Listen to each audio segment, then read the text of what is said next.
Hi, Meredith, and welcome to Skills for Mars. I'm really thrilled to be hosting you.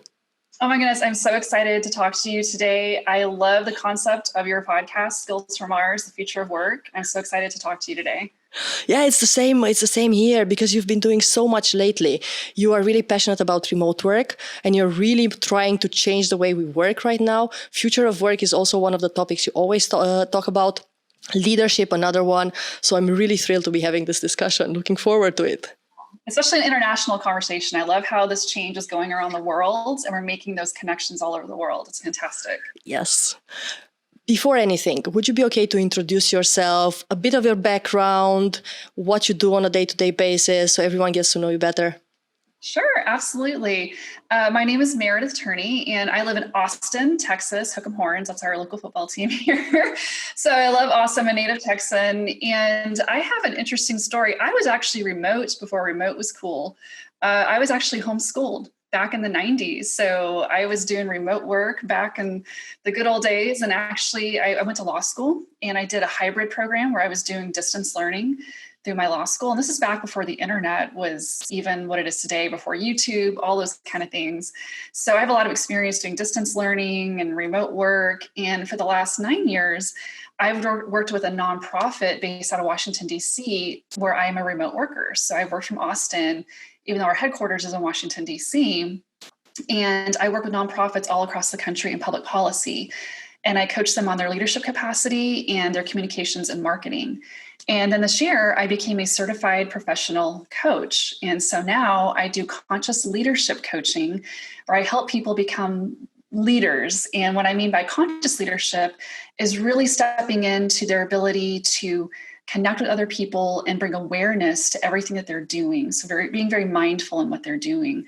So it's been a long journey. I've had a lot of experience in politics and policy and the nonprofit world. And now my passion, like you said, is to really focus on how can we make the workplace work for everyone? Because unfortunately, I see a lot of people, it's not really working for everyone. So that's my mission now, is to change the workplace. You're also a blogger, and this started just recently. Yeah. So I've been a writer pretty much my whole life. I love writing. It's one of my passions. But earlier this year, when the pandemic was unfolding across the world and it was hitting here in the United States, I saw a lot of people were struggling with, oh my goodness, how do I do this remote work thing? And I thought, well, I've been doing this for a long time. I do have some tips. And I also want to see the workplace change and embrace remote work. So I'm going to start sharing some tips and best practices. How can you incorporate conscious leadership into your remote team?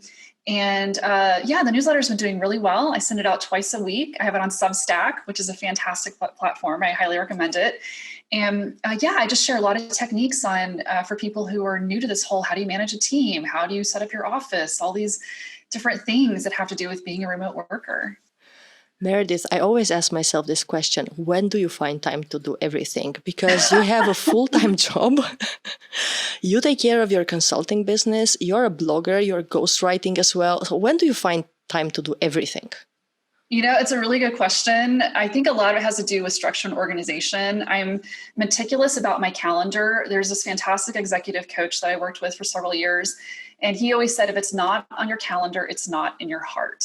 So if you really want something to happen, put it on your calendar. And I will say, having a consistent pattern, I am committed. I'm going to send my newsletter every Tuesday and every Friday. So that means even if Monday night at midnight, if I have not written it, it's going to get done. So you have to find those patterns. And then again, putting it on your calendar and taking those blocks of time where you say, this is the hour I'm going to spend writing my newsletter or focusing on this, and really just scheduling it all out has helped me immensely. And do you schedule it 1 week ahead, or do you schedule it 1 day ahead? You know, the way that I write is kind of interesting. I draw inspiration from what I'm reading. I'm a voracious reader, so I'm always reading articles and content, listening to podcasts like we were talking about. So I like to draw inspiration from what's going on that week, even sometimes from coaching sessions. Like if I'm coaching someone and they say something really interesting that grabs my attention, I'll write down what they said. And then that gives me inspiration for a whole article or a whole newsletter. And so mine are usually written a day or two ahead of time, because I just like to have that fresh content that's top of mind. Got it. One thing to ask you, I was just talking yesterday with a friend, and he got to a point where he managed to integrate life and work very nicely. And it's the same for me, but I've been working remote for 10 years. Are you an integrator? Are you a segmenter? Do you like to keep things separate, work and life? How does it happen for Meredith? Yeah, I think the integrator would be an awesome goal to get to, but I feel like I'm more of a segmenter. So I know a lot of people who are starting remote work, it's difficult for them because they're saying, okay, I'm in my house. And it's hard for them to cut off and say, okay, at 5:00, I'm just going to go do my exercise, cook my dinner, spend time with my family. It's hard for them. And so the pattern that I developed, especially because I've been doing remote work for 9 years, is I want to be more disciplined about it. So I come in, I have my rituals of, walking from my bedroom, doing all the stuff I do in the morning, coming in here, opening up my laptop, doing my work. And I'm pretty much here at my desk all day, like I would be in an office. But then at a certain point, I say, okay, I'm done for the day, close my laptop, and I leave. And then I don't really come back into my office space again until I'm ready to work again. And I think it's really important to have those boundaries, because if especially if you struggle with that, some people just love it. They can go all day long, but I think that leads to burnout if you need to have more segmented. So that's how I structure it for myself. Yeah, I feel you. I'm more of an integrator myself. So for me, I'm always doing, combining everything. But you are very right regarding burnout, because you can easily get very tired and get very stressed. So I do need to segment time in the day or in the week when I'm not doing anything related to work. So I can just refresh myself, refresh my mind, and just take time off. Yeah, and you can segment it however you want. So if you're a freelancer, maybe you integrate for 3 days, and then maybe Friday, Saturday, Sunday, you segment. You say, I'm only going to work for this amount of hours, because it's so important to have that downtime. Like we were saying, I draw inspiration from when I'm reading or what I'm listening to, and I need that time where I'm not sitting here working, where I can just go explore and feed my mind and kind of let my mind wander. And so we need that downtime, definitely. Is it the mornings for you or the afternoons? Where are you more prone to being creative? I am not a morning person, so I'm not going to be creative in the mornings. I tend to find that I like to write. I tend to be more creative, I think, in the afternoons. That's when I like to write. Although, like I said, sometimes my newsletters, if I haven't written it, I will usually do it like in the late afternoon, early evening. Because then I've gotten a lot of my basic stuff I need to get done during the day. And now I have the time to let my mind wander. I don't have phone calls or emails or okay, this is my time where I can write. So it's usually in the afternoon, evening time. Cool. It's really funny, right? See, this is why I love remote work. Because if the two of us would be working in the same team, we would be working 24/7, because I'm a morning person. Yes. So I'm really, the best time for me to sit and read and write and do anything creative is early morning. Mm-hmm. And I don't care if I have emails. I can shut it off. I don't care. Up to a certain hour, like 9 or 10, unless I have a client meeting already set up, I don't open anything. I wake up at 7, then I do my stuff, and then I'm off to work.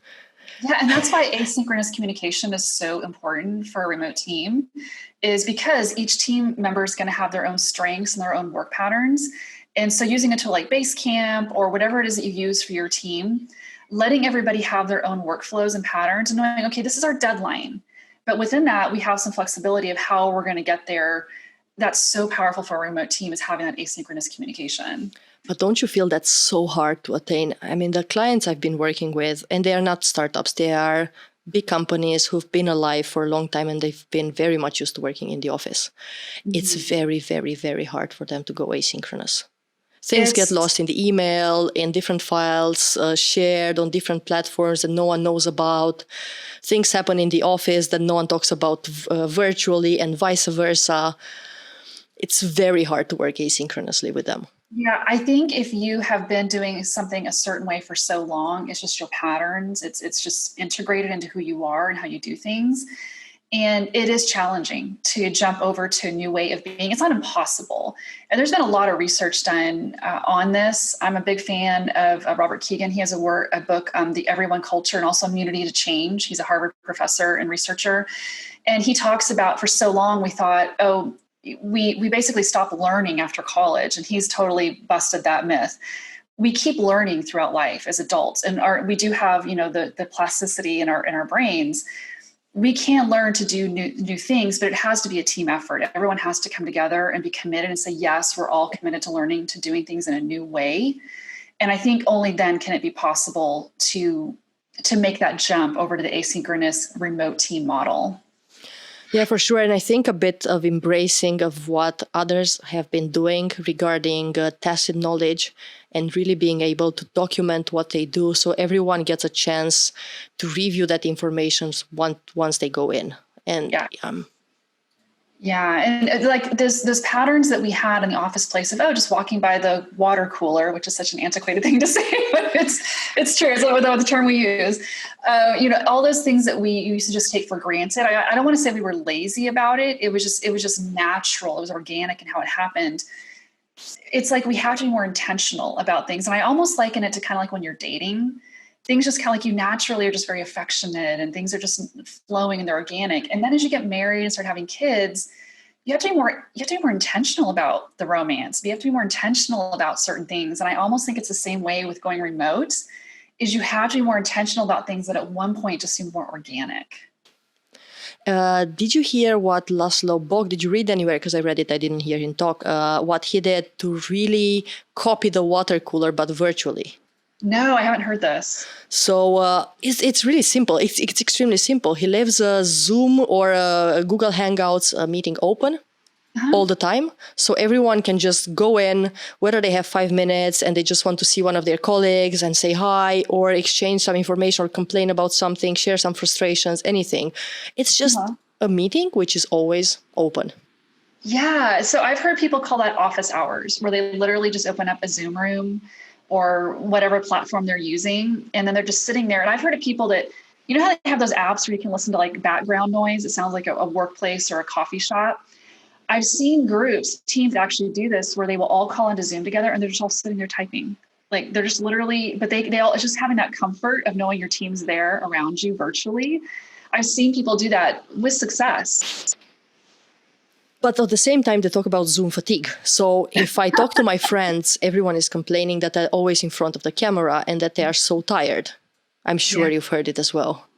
Oh, yes. Yeah. And there's been research done. I think Microsoft has done some research on this, that I think it's about an hour to end of the day. If you've got a whole day of Zoom calls ahead of you, you get that fatigue hitting around hour 2. And so then if you have like 4 more hours of calls, people start to get anxious and kind of stressed about it. So what I've seen people doing is being strategic about when you need Zoom calls and when you don't. Because if you think about it, even before this all happened, people went remote before the pandemic hit, people were mostly doing phone calls. If they weren't in-person meetings, you were probably calling someone from your office and having a phone call with them. You can still do that. You don't have to make everything a Zoom call. So figuring out one of those things when you need to be face-to-face and see someone's face, like maybe a review or an important meeting. But then the rest of the time, do a phone call. And here's a quick hint about my coaching. I actually do most of my coaching via the phone, because I find that if you're face-to-face, it's a little bit distracting, especially if I'm like looking at the client. And so if we're on the phone, there's not as much of that stress or that like being on the spot, and they can kind of let their mind wander and not have to worry about how they're looking to me. So I actually do a lot of my coaching calls over the phone, and it's super effective. And I actually want to ask you, because I'm the only one, at least in my circle of recruiters, that really likes doing things over the phone when I run recruitment, rather than having them via Zoom, at least the first calls. Are you not more connected and able to listen to their energy, to the change in the flow of their tone, and you can really listen if they like something or don't like something that you don't really see or you miss on camera because you have so many data points? Yeah, it's so true. Yeah, when I started my coaching program, actually, that was one of the things they told us, is when you start doing your coaching sessions and you're practicing, always do it over the phone, because they wanted to attune us, just like you said, to the energy of the voice. Is their energy shifting? Are they getting excited? Are they getting sad? Also letting them pause if they need to stop and think. That can be kind of awkward if you're looking at someone, but if they don't feel your eyes on them, they're more inclined to pause and really think about things. So you're spot on. I think it's almost like those superpowers where if some people are like blind, all of a sudden their hearing gets super sensitive or their taste gets really sensitive. It's that same thing. You're focusing on the auditory, you're focusing on one aspect of your senses and really attuning that to the other person. So it can be very powerful. As we are talking about remote, and somehow I feel that we try to and tend to say, hey, with a bit more discipline, with a bit more planning, if you think if this is really face-to-face is needed or not, pick up the phone. I think these are easy things to do, but there's a reason behind why people don't do it and feel that they are burned out and still on that hamster wheel you were talking about in one of your blogs as well. I'm not sure, but in my mind, a lot of people fear that if they're not on camera where everyone is in the meeting, even if they're not supposed to be there, there's a fear of missing out. Maybe there's a fear of not being seen and at some point not being promoted because they're not being seen and they don't have the right exposure to the right people. Maybe there's a fear of losing jobs, especially right now in COVID, right? How do you feel about that? Yeah, I think that's something that we're going to have to start figuring out moving forward, because this is the biggest remote work experiment in world history. So a lot of us, like you and I, we've been doing this for a while. So we kind of have our patterns. We kind of know what works for us. And that was even before COVID. So we knew we could do things differently than we can now. We're in such a surreal environment right now. But I think a lot of people are having to figure out, okay, what does this look like moving forward? Like I was reading an article the other day about internships this summer and how are people structuring internships where usually you would be in an office with the boss, the CEO, and you could get that exposure and see how they do things. And now they're sitting in their home office or their home, their bedroom for some interns, and not getting that kind of interaction. And so some companies are finding ways, like the thing we were just talking about, like having those office hours or people or happy hours or whatever it is. And I think it is something that moving forward, we're going to figure out how do you advance in your career in a remote setting? And I think from my opinion, my perspective, one of the things is it always has to be a two-way conversation. So finding out what is it that your boss needs to know about you in order to be secure that you're doing your job well. Is it reporting? Is it having a touch point? Is it hitting your metrics? What are those things? And then also being very, like I was talking about earlier, some things that were organic in the past, we have to be more intentional about them. So it may mean having some uncomfortable conversations, but being intentional and saying, these are my career aspirations. This is where I want to go. This is what I want to do. How do I get there in a remote setting? And it's something that I think management and leaders are going to have that conversation with their teams. That's where I was getting to as well. This really needs a change in leadership from knowing how to listen more, how to understand and be empathetic, to understanding how to measure performance and output and not necessarily measuring people, but by how much they have been in the office and how much you have seen them in meetings or anywhere else. Yeah. You are dealing with them. How do you feel things are changing right now during COVID, and maybe they will stay and change after COVID? I think it depends on the leader. So what I'm seeing is some leaders are open to change. They are not immune to change. To use that term that I used earlier. They're more open to it. And so they're saying, okay, let's figure this out. And we're going to do it as a team. And so again, it's that two-way conversation of I want to hear from you, and then you're going to hear from me, and going back and forth. I have encountered some leaders who are still kind of what I call the command and control type mentality of, if I don't see you sitting at your desk, you must not be working. Well, you don't know. They could be on Reddit. They could be doing something on their, like shopping on Amazon.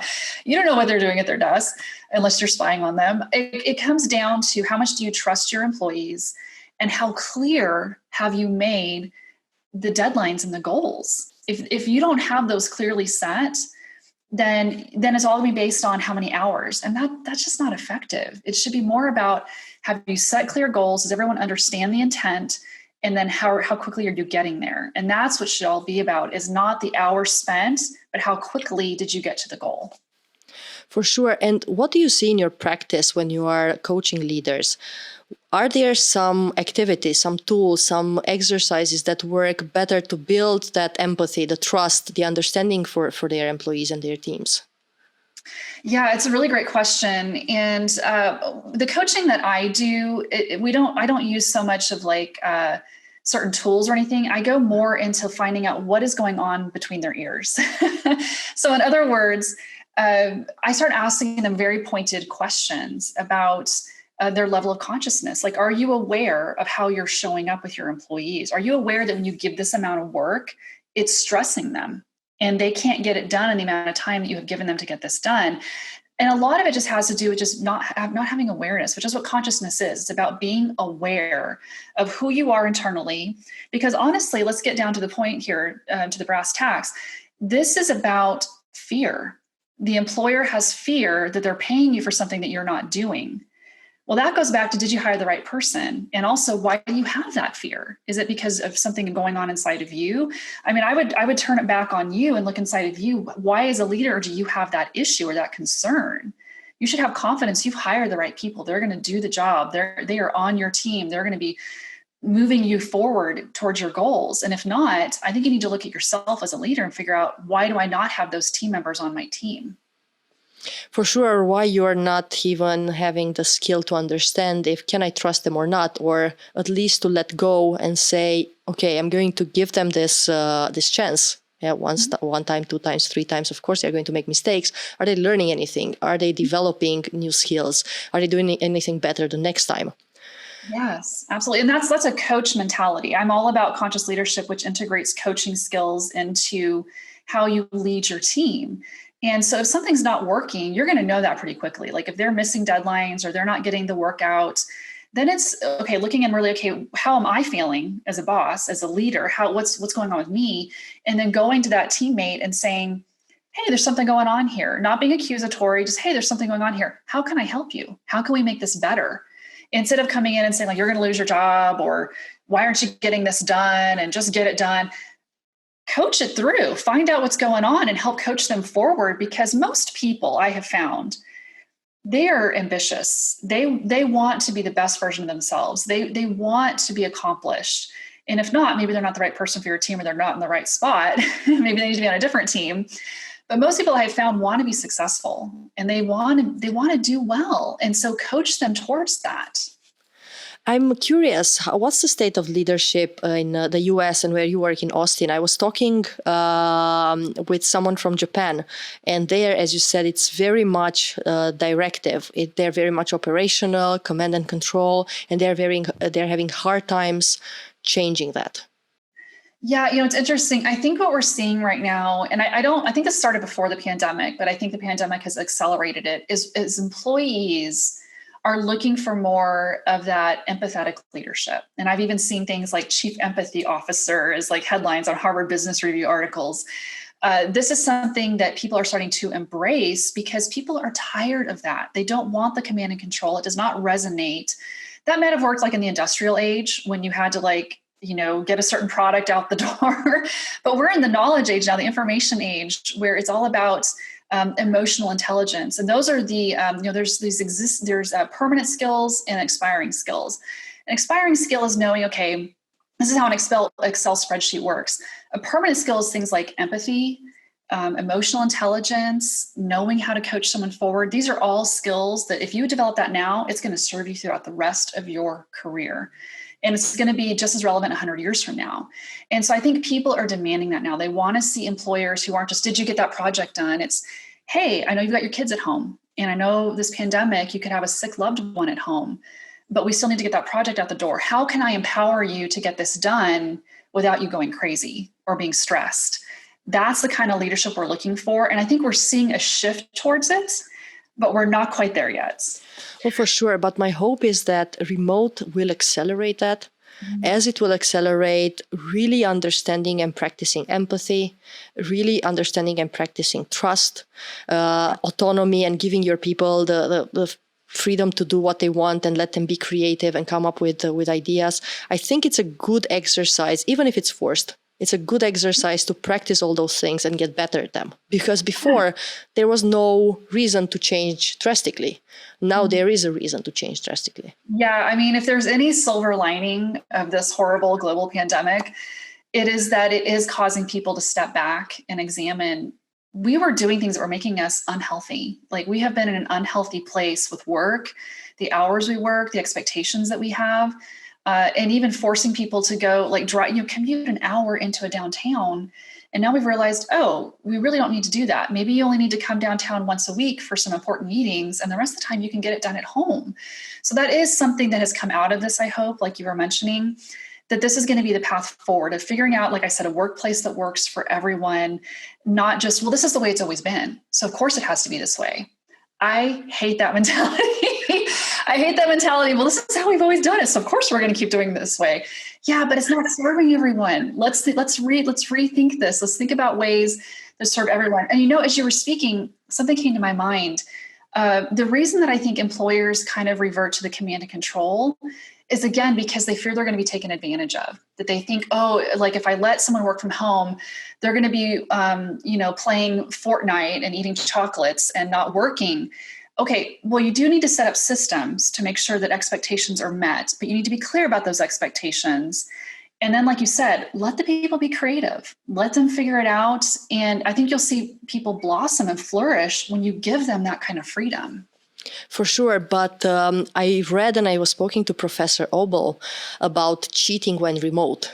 And apparently, if, as you said, if there are not the right systems in place and there's not something intentional and designed so people can focus on their work and have goals that they have to attain and so on, this does tend to happen more often than when you're face to face.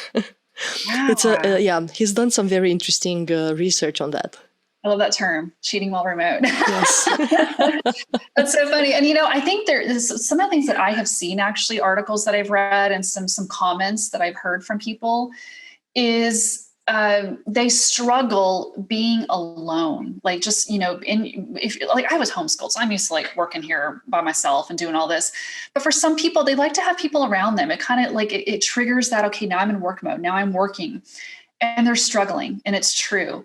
And so I think as a leader, you need to figure out, okay, what's going to help that employee be successful? Because let's face it, there are some people that are very extroverted, that want to be around people. They're going crazy right now because they feel sequestered in their homes. So what are those ways that, again, you can empower that employee to get what they need to be successful? And sometimes it's just they never learned how to be successful working on their own. And so how can you help them? Maybe it's a hybrid system, or maybe they just need to get some coaching and training on how to be a self-starter and figure out how to structure their day. And that's where like a remote coach would come in, a remote team coach, something like that can help them figure out, how do I set up the systems that serve me well? And I think it's also a matter of getting used to it.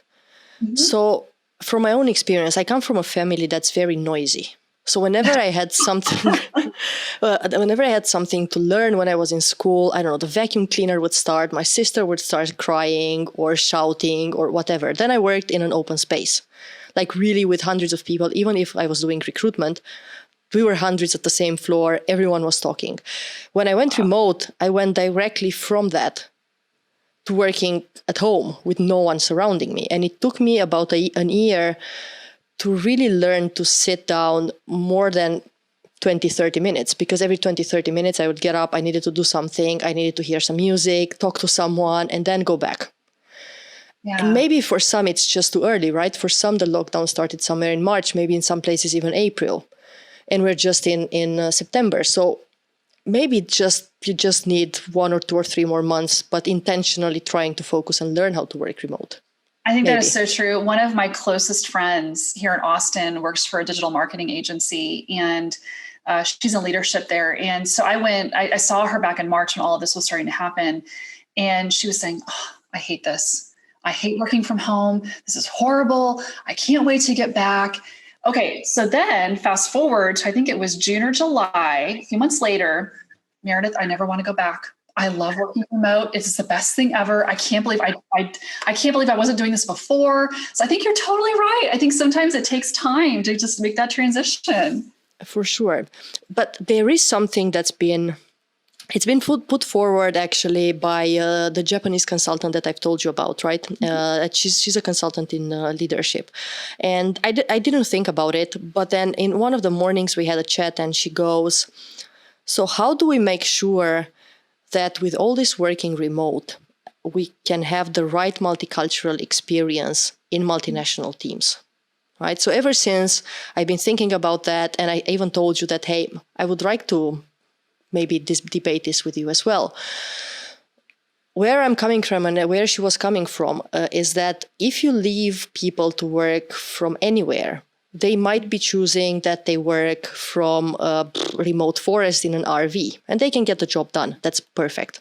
But maybe they never want to leave the States. And at some point, they might have the potential to grow into a global role or even a regional role.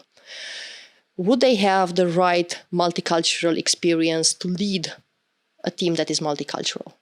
And how can we make sure they get that? Yeah, that's a really great question. It is one of those things that's why I love talking to you, because we're talking about like the future. We're talking about things that we haven't experienced before. And so we're freaking out, how do we do this as we go? It's like we're building the plane as we fly it here, literally our spaceship to Mars. We're building it as we're flying. I think a lot of this comes down to, and this is why I love coaching, especially the kind of coaching that I do, is it's all about aptitude. So it's figuring out, I think experience is important. Yes, that's important. But I think it comes down to, who are you as a person? Like, how curious are you? How open are you to other cultures? How conscious are you of other cultures? How conscious are you of the impact that you have on other people when you say certain things? My husband is from Venezuela. So it's fun to be in an intercultural relationship, because he says things or he does things, and I'm like, wow, that's so different than how we do things here in Texas. So it's just fun. But a lot of it has nothing to do with like experience. It has to do with, I love him and I'm curious and I'm open. And those are all qualities that anyone can learn. Anyone can learn how to have those qualities and step into that kind of leadership, and being open to those kind of different possibilities. And I think if you step into leadership that is very curious and open and consensus building and looking for the win-win for everyone, you'll succeed no matter what culture you're working with. For sure. Do you think that, talking about your experience with your husband, that actually living with him and seeing him face to face and seeing from his actions and the way he behaves that he has good intentions, even if he does things differently, or that he's very sure of himself that the result will be a good one, right? You can sense that in a person. Do you think that plays a role? And whereas if you are remote, you don't have all of those clues. So it's going to be harder to manage teams remotely, multicultural teams remotely, without actually experiencing that other culture. Yeah, that's a really interesting question. So when I first met him, we met online. He was my Spanish teacher. Living in Venezuela, my Spanish teacher, and I fell in love with him online. Like, it was just conversations like this that you and I are having. And so I felt like I knew him. So when I actually met him in person, yes, I physically got to see him and experience his energy in person. But by that time, I pretty much knew who he was. I knew by the time that he landed here in Austin, I was like, if we click in person, we're going to get married. I knew it. So that happened virtually, and I was able to sense that. And so I think our abilities to sense those kind of things are going to improve as we move forward and we get used to these kind of formats of virtual or on the phone. We're going to get used to that. But I think there's a certain point when this pandemic wanes and we all start traveling again, I think it is important to get out there and do kind of a hybrid approach of, yes, you can be virtual, but I do think we do need to have those in-person meetings. We're going to go back to going to conferences. We're going to go to meetings. We're going to travel. I think it's important to get that diversity of experiences. So I think that will be an important key in learning how to manage and lead multicultural teams. I really hope that this is going to happen like that. And why I'm saying that is that I had a podcast with Sujin Young from INSEAD.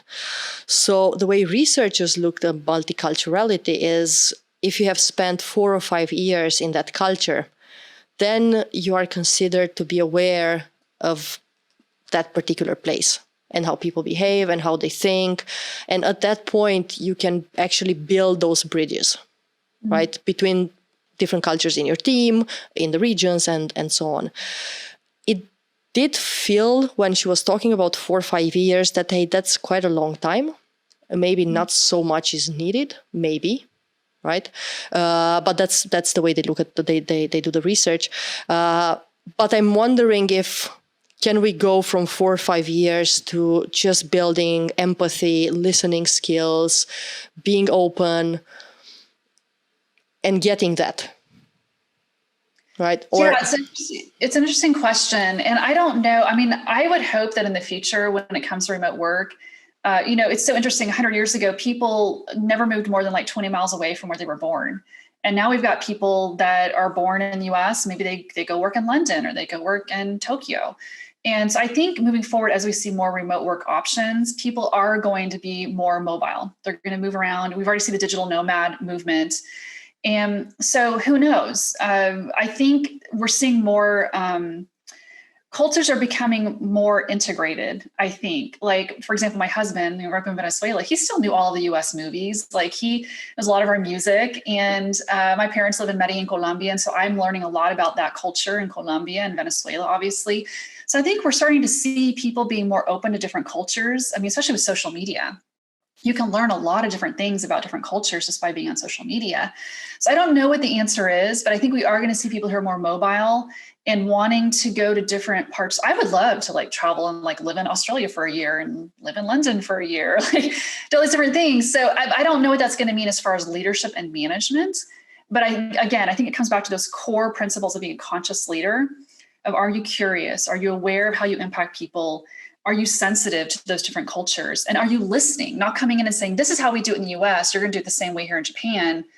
Listen to them, find out what works for them, and then figure out how to integrate that into achieving the goals you need to achieve.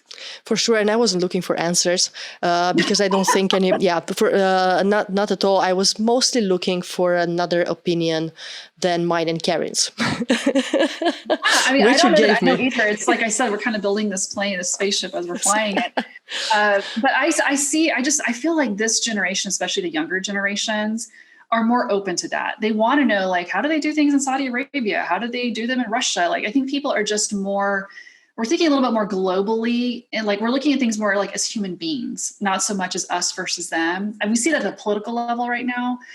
But I feel like in general, human beings want to get along with other human beings. We want to serve each other. We want to help each other. We want a peaceful, prosperous world. And unfortunately, we're not seeing that in the political space right now. Unfortunately. But again, it's election year and some countries. Yeah, things are more heightened during election years for exactly. Sure. It's more intense, especially in this weird year that we're in. Things are definitely more intense than usual. Meredith, from your experience and from the coaching you are doing right now, where do you think remote work still has some pain points? I'm not asking if it's going to fail, because I think that in all of the areas we can do something, given the technology, given the desire, we can do something to solve and make remote work. But what are the pain points that you think, hey, we really need to address this, because otherwise it's going to hurt? Yeah, the biggest thing that I'm hearing from people right now is the lack of what they feel is like team creativity. So coming together and having those brainstorming sessions, people feel like they're kind of losing those connections that they had, where they would all gather in a certain room and brainstorm and do those kind of things. So I know that there are some really smart people working in the space, like Basecamp, and we use something called Concept Board. So there are leaders, like companies, that are figuring this out. And I think they're rising to the occasion. We're going to see some new products coming out over the next few years, some new studies on how to do this remotely. But right now what I'm hearing is we're just not getting that synergy that we used to have on creativity and brainstorming. And that's the main thing that I'm hearing as far as this isn't working for us. And is it because I've seen two different camps. One camp that says that creativity and getting that synergy we're just talking about is very, very hard. And I've seen the other camp who's really happy to be doing this remote. And they say that, hey, no, actually, creativity is where it's supposed to be. We can brainstorm. We are using this and this tool, and it works.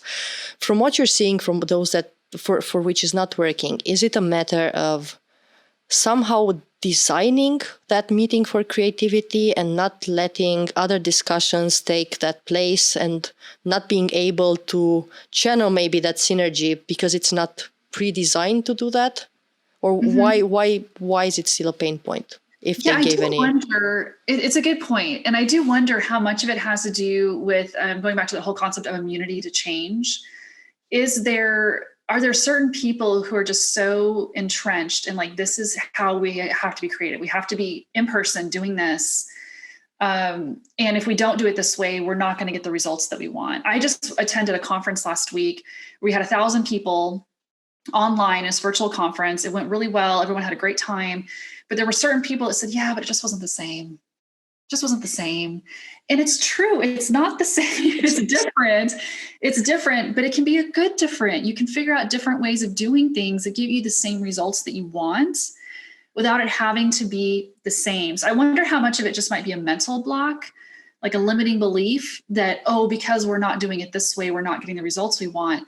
And, a lot of times with great inventions, they failed several times trying to figure out how do we create the light bulb? How do we create the iPhone? Whatever it was, they failed several times. And you're going to fail several times. You have to keep iterating, keep moving forward until you hit the results that you want. And that's going to look different for every single team, I think. And I hope that's the one other thing that we're going to learn by moving remote, experimenting, taking note of what has happened, iterating, changing, and going back again and not being afraid to fail. Because especially in some companies, it's very, very hard to fail. Everything needs to be perfect from the get-go. Otherwise, you've maybe lost your promotion. And again, that goes back to leadership. Why would someone lose a promotion because they tried something and it didn't work out? I mean, I think, you talk about agility. It's going to, this is going to increase, I think, over the next few decades. The only thing we're going to be able to rely on is change. The only constant is going to be change. And it's going to be, the change loop is going to be so much faster as we move forward. And so you're going to have to learn as a leader and as an employee how to keep up with those changes and stay calm and not panic and freak out and say, okay, I know change is constant. How can I be on the cutting edge? How can I be okay with the changes? And look for those areas that give you, that ground you, that keep you grounded, even though change is going to be happening very quickly. What are those things that give you that sense of, I'm okay. I'm okay, even through all of this change. I've got this part of my life that's secure. And that way I can keep up with the change that's happening. Because I think this is something we have to buckle in for the next few decades, is how quickly change is going to be happening. And I really love your tip about finding something that is stable. Mm-hmm. Because at some point you need to maybe jump on another board, but a board that will keep you floating. Mm-hmm. Yeah. So maybe it's your family, or maybe it's a hobby, or whatever, some outlet that you have, something that keeps you stable. Maybe it's that you own a home, and this is my home space. And even though I go out and I travel, I can always come back to home base. So finding out what is it, that thing that gives you that sense of stability. So even though things are kind of churning over here and this is like my own secret, like even though things are changing and happening, I know I can always go back to writing and to reading and those things that kind of like are my safety blanket, my security blanket. These things give me that sense of security. And then even though things are changing out here, I have that home base. I think it's going to be important for people moving forward to have that. For sure. And maybe one other thing is to try and experiment change every day, even if it's changing the food you are eating or the restaurant or whatever, a small thing that you maybe don't feel comfortable doing, but try anyway. It keeps your brain young, even like how you wash the dishes, like maybe reversing or doing something different, like how you do the sponge or whatever it is. Just, I think it was even Bill Gates one time that said that he finds a different way to walk to his house, like through his office or something every day. And it was just to keep his brain nimble and thinking, and because we get so into patterns, and this goes back to that whole thing of, well, my meetings aren't working remotely. That's because you're in a pattern of how you used to do things. And you can't just replicate what you did. It's not just replicate, you need to recreate. This requires creativity, which requires more brain power and more space. You can't really create when you're stressed, right? So you've got to decrease that stress, find your home base, find the things that give you that comfort. And then from that stability, you can start creating and recreating things. For sure. Do you like mindfulness? Do you do any sort of mindfulness practices? Okay. Absolutely. Before we started this podcast recording, I sat here for a few minutes. I did something called the Search Inside Yourself Leadership Institute training. It was something that started at Google. And it was Google's way of bringing mindfulness into the workplace. And now it's spun off as its own, I think it's a nonprofit. And they go around, they do trainings internationally on how to bring mindfulness into the workplace. And one thing that they recommend people do is right before you head into a meeting and you've just hung up the phone or you're gotten off the Zoom call, you're heading into the next one, stop and take 3 mindful breaths. You've left that meeting. You're in this present moment. Don't even think about the next meeting. Just be in this moment right now. Get centered again. Then go into the next meeting fresh instead of harried and stressed from the last meeting. Head into the next one on a blank slate, totally clean canvas, fresh energy. So that's a big tip I'll give to people right there is take 3 mindful breaths in between your activities and really focus on what you're doing and become present. It's hard to do. It's really hard to do, to become present. It is, and it takes practice, but you have to start at some point. And Yes. breath exercising is extremely good. And it's been proven to support everything that you do in your everyday life. I understand that there's a very, very small percentage of people for which mindfulness is hurtful. And extremely small. So yeah, there are certain psychological ailments where mindfulness is not really something that is prescribed, but for the rest of us, it's extremely useful. Yeah, and again, it's like finding out what works for you. Maybe it's not your mindful breaths. Maybe it should get up and you just go for a quick walk and just get 10 minutes of fresh air. Whatever it is that works for you. And there are a million different techniques out there. You just got to go try, try, fail, and try, succeed, and find the one that works for you. For sure. Meredith, it's been really a pleasure talking with you, and I feel we can go on forever. For those that want to reach out to you, where can they find you? Yeah, so they can go to my website. It's meredithturney.com. Or if they're interested in my newsletter, I send out a biweekly newsletter where I talk about future of work, remote work, conscious leadership concepts. It's my coaching newsletter, and I have it on Substack. So you can go to meredithturney.substack.com.